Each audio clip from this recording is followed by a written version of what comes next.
More of the Zach Gelb Show on Fox Sports 920 The Jersey. Flyers red hot. That's actually an understatement because you're more than red hot when you win 10 in a row. Flyers will be action tomorrow, 2 p.m. in Dallas. Flyers and Stars, they look for 11 straight. Now joining us, the TV play-by-play voice for the Philadelphia Flyers, and that's the great Jim Jackson who joins us right now on the Zach Gelb Show, Fox Sports 920 The Jersey. Jim, great to talk to you as always. Thanks for a few minutes, and how are you? I'm doing great. My pleasure. Well, thank you for coming on. It's freezing in Philly. How's the weather in Dallas? Not bad here. Sun's popping out right now, and temperature in the 60s, 70s, but I think it's supposed to drop right after the Flyers leave into freezing, like 20 down here, which is stuff they don't deal with too well. So we're getting out of here just in time. You know what? I'm very jealous of you. I was actually in Dallas once, and it was actually for the Super Bowl, and they were killed with snow that week. And I'll never forget, they had one crane as if we were Philly and in a park and we were picking up dirt in that crane. That's how they were trying to plow the roads the one time I was in Dallas. So they're not prepared for the cold weather usually, Jim. They are not. We were here 2 years ago during an ice storm, and it was a pretty harrowing experience just getting from the airport to the hotel. So, yeah, they're not used to the ice and the snow down here, so that can stay away. Real quickly, before we talk about this impressive 10-game win streak and what the Flyers are doing right now in the National Hockey League, I just want to bring up that Colorado game real quickly. How about the Flyers fans showing up in Colorado? That was unbelievable, Jim. Yeah, I mean, they show up everywhere. I mean, and even not when the team's in a winning streak. They travel well. All Philadelphia sports teams fans, of course, travel well. We know that with the Eagles, and we know that with the Phillies, and it's certainly the case with the Flyers. So it's just more of the same in terms of the passionate sports fan base that exists in Philadelphia. And a lot of these, especially when you're talking about long trips to Colorado or Dallas or any of the Western Conference teams, you're talking about trips that had to be made well in advance of knowing about this streak. So I don't think these are bandwagon jumpers. I think these are just fans that support the Flyers on the road at any time. No doubt about it. I had to double check to make sure the game was in Colorado because I just couldn't believe how many Flyer fans are out there in numbers. It almost as if it was a home game. Let's talk about this 10-game win streak. Metropolitan Division, it's been a tough one. They're in third place in the Metropolitan, but they're playing great hockey right now in this 10-game run. Just what's the most impressive part about this win streak to you? Well, just that they find ways to win. There has not been any kind of basic recipe that you could say has been leading to all these victories. I mean, there have been games where they've had to fight from behind. There have been games like the one in Colorado where they had to hang on for the win. There have been games where they've been completely outshot and Steve Mason carried them to the win. Or, Anthony Stolar shuts out a team. They really have just been finding ways to win. There has been nothing really that you can pinpoint, I would say, from one to the next. They're all very different, these games. I guess the only similarity is they've all been close. I mean, none of them decided by more than 2 goals. Of course, a shootout win, some overtime wins. So it has been the team really finding ways to win. They're not dominating their way to a 10-game winning streak. They're just finding ways to win, and you hope that can keep up, and it bodes well come playoff time when games are always tight. That's the most impressive part to me is just the diversity and the different ways they're finding ways to win. And you look at this team, they're playing 4-line deep hockey, and it's pretty fun to watch right now, Jim. Well, they're getting contributions from a lot of different people, and clearly the top 2 lines have produced, especially when combinations of those players are on the power play, which has been a factor. But the Pierre Edward Bellemare line has really played an important role because they've been out as the checking line against the top players, and they've faced some real good players in this streak. Some of the top offensive players around it. They will again tomorrow, and Tyler Seguin and Jamie Benn. So you're really looking at a line that's come together that you wouldn't have thought before the season that a line like that was going to be a huge factor because Sean Couturier was always a checking center, so you didn't think Bellemare was going to be there. And Roman Lubimov, I don't think anyone expected him to play a big role, but that line's been very important. Quality minutes against the top line of the other team, and that's, while they haven't scored a ton, They've chipped in a goal here or there, but they haven't scored a ton. But they've been more about shutting that other line down, and they've done that very consistently throughout this streak. And then, of course, on defense, the Flyers have the highest scoring defense score in the NHL by a pretty wide margin, and that surprised a lot of people. But they really have gotten offense, and it's not from one particular defenseman. They have no defenseman in the top 10 in league scoring, and yet they lead as a group by well over 10 points over any other team. So, it's been balanced, so they're getting lots of contributions from a lot of people on the blue line. We talk about that balance, but ultimately you need your top guys to show up, and their top guys this year have been showing up. Voracek with 33 points, Giroux with 30, and Simmons with 29. So they're doing very well offensively, producing with Voracek, Simmons, and Giroux. You look at Voracek, some people were wondering what type of year he would have coming off the year last year. What's the biggest difference from last year to this year with Voracek? Yeah, he just came into camp really looking strong. I think the World Cup helped him. The fact that he was able to play and really gain some confidence and just get into game shape mode and start the season on the ground running, whereas last year it took him a long time to really get going. This year he really was going from game one. He's so hard to get the puck from, protects it so well. He and Giroux have reconnected on a line, and that I think their chemistry is evident. So those two are getting it done. Very important. Giroux was getting points early in the year, so was Voracek and Simmons, but most of those points were coming on the power play. And during this streak, well, the power play's been good. It's been 20%. That's actually less than it was before the streak. It's been more about the big guys getting production at even strength.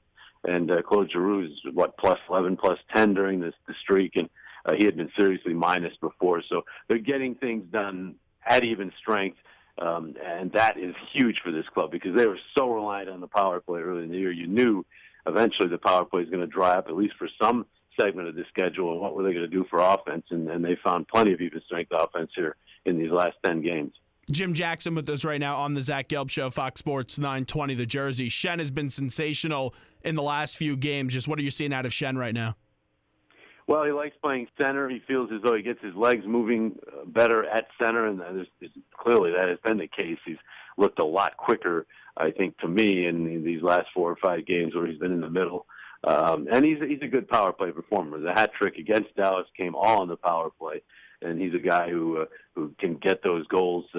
He's got that the one-timer that he likes to take from the feed from Giroux. He's also good at deflecting pucks. So, he's just a guy who's going to get some points. He's around the net a lot. And, it's interesting for the Flyers what will happen. Sean Couturier skated today, was at the skate, and he's looking good. Sean Couturier is probably close to coming back, I would say, maybe right after Christmas. And what will they do? Because if everybody stays healthy, the second line has suddenly started to produce. And do you have Sean Couturier become a checking center only on a third line, or what do you do? So it'll be interesting to see what moves are made. Of course, you always start doing that, and then somebody else gets hurt, and you don't even have to worry about it. But if everybody stays healthy, some interesting decisions for Dave Haxtell when Couturier comes back. No doubt about it. We talk about the veterans. We talk about those in-between kind of guys, and then you look at the youngsters, Konecny and Provorov. I've been so impressed with Provorov. Those two guys, your impressions so far in the young season are? Just unbelievable. I mean, 19 years old, you forget that, especially with Provorov. Travis Konecny, being around him, he acts like a 19-year-old. He's just got all that enthusiasm and energy, and he's a great kid. And but and he looks young. I mean, I'm talking about when you look at him off the ice. So he looks like a 19-year-old. Provorov even looks older than he is. He certainly acts older than he is, both on and off the ice. And he has the poise of a 29-year-old, not a 19-year-old. So he doesn't look like a 19-year-old to me at all, and he's clearly getting better and better. I mean, obviously, the rough start. I think it was just a matter of adjusting to the pace of the game, and he's taking everything in. He's like a sponge, and he works really hard studying not only his own tendencies and what he's been doing, but studying opponents. This is a guy who I think is just going to continue to get better, and he's a special player. I think that the Flyers, if he stays healthy and continues the progress he's making right now, have themselves a clear number one defenseman, and those are huge commodities in the NHL. And this guy can do it both offensively and defensively. And I remember people used to say this about Ray Bork, and I'm not saying he's Ray Bork by any stretch of the imagination, but they used to say they want him on the ice when you're up a goal, they want him on the ice when you're down a goal. And that's getting to be the point for Provorov, and he's only 19 years old. So that's saying a lot. And Konechny, I think, will continue to improve. He's a little lull here. He's gone, 14, 15 games without a goal, but still getting some assists, still producing offense, still giving energy out there. But he's got things to learn from the defensive standpoint, no doubt about that. And it's going to be a learning process there. But two real good players that have been added to the mix this year, that's for sure. When you have these young players, like we're talking about right now, they have their ups and downs, of course. How much of a benefit is it that you have a coach that is familiar working with the youngsters coming from the college game?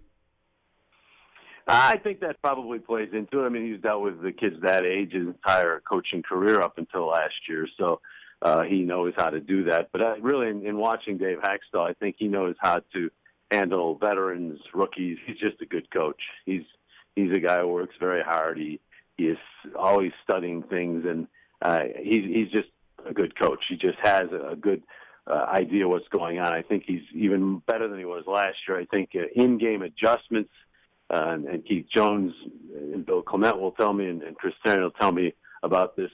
It's something they notice more than I do, but his in-game adjustments this year, some of them have been really good. Just little tweaks to the lines or little tweaks to the matchups that he's getting.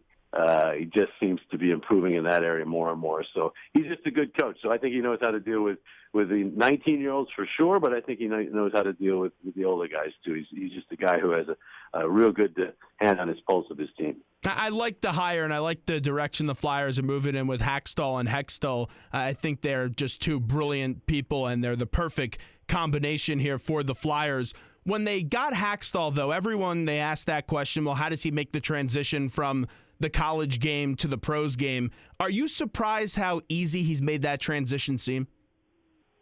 I wouldn't say I'm surprised. I mean, it hasn't been done much, which I think that's surprising to me that teams haven't tried it more in the past. I mean, how many times do you see a guy get 5 or 6 chances, for 5 different teams, and you know what he's all about as a coach? Why not go to a guy who hasn't been there, new blood, and might be able to develop into a great head coach?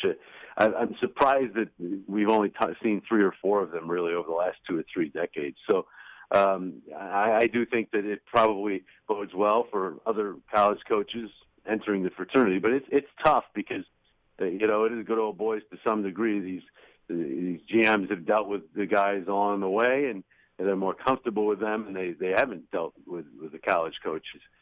In this case, Ron Hextall had, because his son had played for Dave, so it was an unusual circumstance where Hexie had a pretty good idea of Dave Haxtell, but a lot of these GMs just don't really know a lot about those college coaches, so I guess that's probably the explanation for why we haven't seen more of them. But he has really adapted well, and as I said, he's improving in terms of certain areas of the coaching as he goes along. But in general, he's just a real good head coach. And the most important thing about coaching these days isn't probably the X's and O's. It's being able to get the most out of his players, being able to coddle the guys who need to be coddled, or to kick in the butt the guys who need to be kicked in the butt. And he really seems to me at least, to have a real good handle on that. Wrapping up with Jim Jackson, who joins us right now. You take a look at the division. It's the best division in the sport. Pittsburgh, 43 points. The Rangers, 43 points. The Flyers with 41. Columbus, 40. And then the Capitals with 39. Just this division, Jim, it's unreal what's going on right now. It's thick, really. I mean, the numbers are just in the month of December, for instance, the teams in the Metro have played teams from outside of the division quite a bit. I guess it's part of the scheduling at this point of the year where you're seeing teams from the other conference and so forth, and teams are going on trips. But the numbers are amazing when you look at how they've done. And this includes even the teams toward the bottom of the Metropolitan Division. But in the month of December, there are 32 wins, 7 regulation losses, and 6 overtime or shootout losses against teams from other divisions. I mean, that's just flat-out dominance for 8 different teams. And, of course, right now, going into tonight, and 3 of them are playing, but 4 teams with 5 or more game winning streaks in the division. So it is just flat out very competitive. I mean, the Flyers with a 10-game win streak and starting at just a game below 500 when they got this thing started, you would think, wow, they got to be in first place, right? Well, they aren't. And in fact, they have several teams right around them. They could be in fifth place with, one loss and a couple of the teams winning. So it's really amazing what's happened in this division. To me, it clearly looks like the strongest division in the league, at least so far this year it has been. It's going to be interesting to see when these teams struggle, how much they do struggle, because they're not going to do this for the whole season, you would think. It's like when the Flyers eventually cool down, it's do you go 2-8 or do you hover around 500 when you go through one of those losing streaks? Well, that's the key. That's absolutely the key because they can't just give these games back. If you have a 10-game winning streak in a season, you should make the playoffs. So yes. Basically, you go 500 the rest of the way, you're going to be close to 90 to 95 points. That might not get you in this year, but you might have to go a little bit more than that this year. But still, it's going to get you close. So you just have to avoid the big, long losing streaks. And having said that, we talked about it earlier. I mean, the Flyers have won a lot of these games by just finding ways to win. And so they are dominating. That line between victory and defeat is very thin. And so, as good as this team's playing now and as fun as they've been to watch, they could easily go in the other direction. They just have to avoid those losing streaks. If you lose two, you got to win that third game and get back on the horse and play at least 500 hockey, probably better than that to make the playoffs. But you just can't run into those long droughts. You say these teams are going to eventually cool off. I mean, Washington's actually been playing under what was expected of them, and they're still one of these teams that's right in that mix. So they could be better than they've been so far this year. Columbus has been a surprise, but I think they're a legitimate surprise. The Rangers, everybody likes. Pittsburgh, everybody likes. So I'm not so sure. I mean, they're going to cool down from the pace we just talked about, 7-8 wins in a row, but I'm not sure that this division is going to necessarily fall right back to the pack at any point this year. So it's going to be competitive. The good news for the Flyers, with this win streak, they've upped their lead over all the teams behind them. So they have a pretty good gap now between a playoff spot and a non-playoff spot. And that's one thing they have been able to gain with getting all these points so quickly here during this winning streak.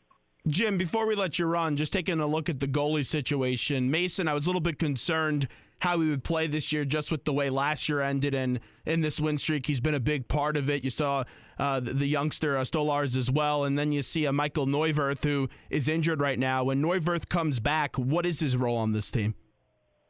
Well, I mean, Dan Hextall's made no secret of how he handles his goaltenders. It sounds like a cliche, but it's game to game, and if Steve Mason keeps playing well, he's going to get the bulk of the starts, but nature says that there'll be a time when he cools off some, and then Neuwirth might get an opportunity. But he'll have to earn that opportunity, and Anthony Stolars is the guy they're going to want to have play. He's been very good, but he's only played twice in this last, almost month. So that's tough on a young goalie you're trying to develop. But they want him playing. So my guess is when Neuwirth comes back, and he's the only player not on this trip, Matt Reed, John Couturier, Mark Streit, all injured, but they're all on this trip. Neuwirth is not, so he might not be as close. A lot of people were talking about him coming back in December. He might not be as close as we thought.